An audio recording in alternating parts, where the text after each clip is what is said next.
नमस्ते साथीहरू, I hope सबैजना सन्चै आरामै हुनुहुन्छ होला। म पनि सन्चै आरामै छु।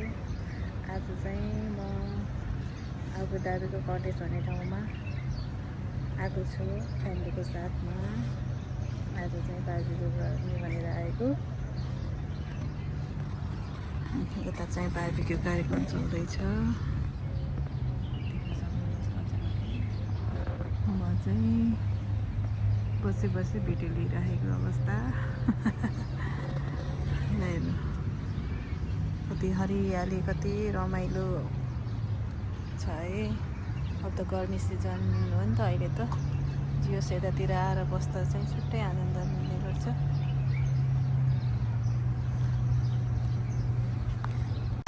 आज हाम्रो बार्बिक्यू आगोमै पर्दैन, यतातिर आगो फुक्नु पनि पर्दैन, अटोमेटिक आफै हावा चल्यो। यता हुनुहुन्छ मेरो पतिदेव, यता हुनुहुन्छ बुढी नानी। बार्बिक्यू कार्यक्रम हुँदैछ है हाम्रो। फर्स्ट और second of, second of.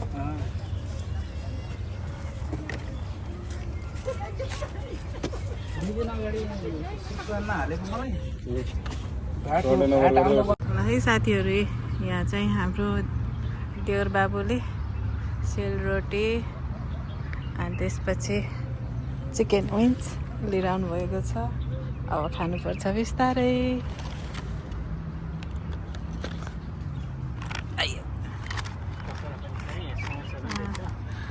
Samosa, निम्किन, अचार। अब बङ्गुरको चाहिँ पाक्दैछ, उतातिर पाक्दैछ है बङ्गुरको चाहिँ। अब बिस्तारै बिस्तारै खानुपर्छ।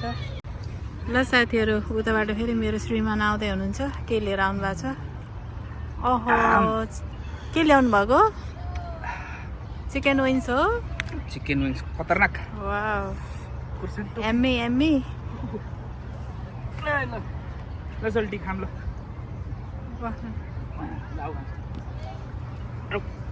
सूर्य भाइले राखिदिउँ अनि अरू सानो सूर्य भाइलाई म चाहिँ यता भिडियो लिँदैछु।